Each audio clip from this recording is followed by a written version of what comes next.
আর এবার আসা যায় পরবর্তী খবরের দিকে। সেই একই খবর, মানে বিজেপি কর্মী সমর্থকদের উপর হামলা পাণ্ডবেশ্বরে। সেখানে সেই ছবি দেখলাম আমরা।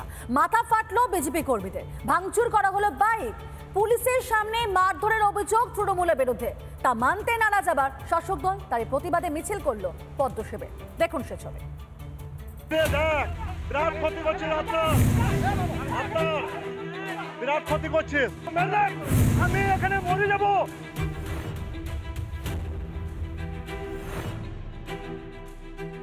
গীতা বিতরণ করা যাবে না, পাণ্ডবেশ্বর গীতা বিতরণ করা যাবে না, পাণ্ডবেশ্বরকে গীতা বিতরণ করা যাবে না, পাণ্ডবেশ্বর এটা পাকিস্তান না, কেন করা যাবে না, কেন করা যাবে? আর লড়াইকে ডাকুন, বাপে হিম্মত। পাণ্ডবেশ্বরের মহালগ্রাম।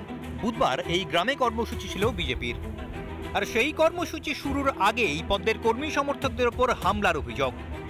মাথা ফাটল বিজেপি কর্মীদের, ভাঙচুর করা হয়েছে বাইকেও।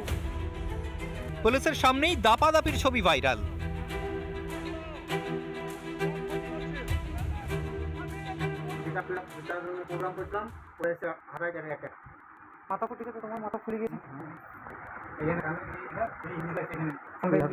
পরে এই দিনের ঘটনার প্রতিবাদে বিজেপি নেতা জিতেন্দ্র তিওয়ারির নেতৃত্বে প্রতিবাদ মিছিল বের করে গেরুয়া শিবির। আমাদের একটা গীতা বিতরণ অনুষ্ঠান ছিল। আমরা খবর পাই যে আমাদের যারা ঢাকি এবং ছেলেরা আছে তাদের উপর নরেন, তার মেজর ছেলে আলাউদ্দিন কয়লা চোর, তাকে দিয়ে হামলা করিয়েছে। মোবাইল কিছু ভেঙে দেওয়া হয়েছে, কিছু ছেলের মাথা ফাটিয়ে দেওয়া হয়েছে। আগামী 26-এ যে নির্বাচন আসছে সেই নির্বাচনে বিজেপিকে খুঁজে পাওয়া যাবে না। এলাকায় বিজেপি সংগঠন বলে কিছু নেই। আজকের দিনে যারা নাটক করতে আসছেন, কোনো ক্ষমতা থাকবে না এই রাজ্যে বা পাণ্ডবেশ্বর বিধানসভায় তাদের সিট দখল করা। 26-এর বিধানসভা ভোটের এখনো বেশ কিছুটা দেরি।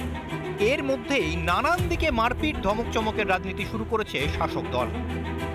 পেশি শক্তিকে ভর করেই ক্ষমতায় টিকে থাকতে চাইছে তৃণমূল কংগ্রেস। রিপাবলিক বাংলা। নানা ধরনের কন্টেন্ট দেখার জন্য লাইক করুন, শেয়ার করুন আমাদের ফেসবুক পেজ, সাবস্ক্রাইব করুন আমাদের ইউটিউব চ্যানেল। পাশাপাশি অন্যান্য ব্রেকিং নিউজের জন্য অবশ্যই চোখ রাখুন রিপাবলিক বাংলায়।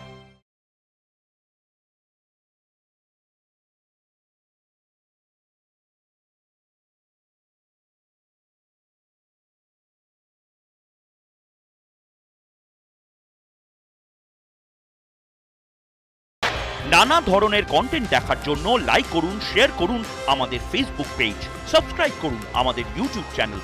পাশাপাশি অন্যান্য ব্রেকিং নিউজের জন্য অবশ্যই চোখ রাখুন রিপাবলিক বাংলায়।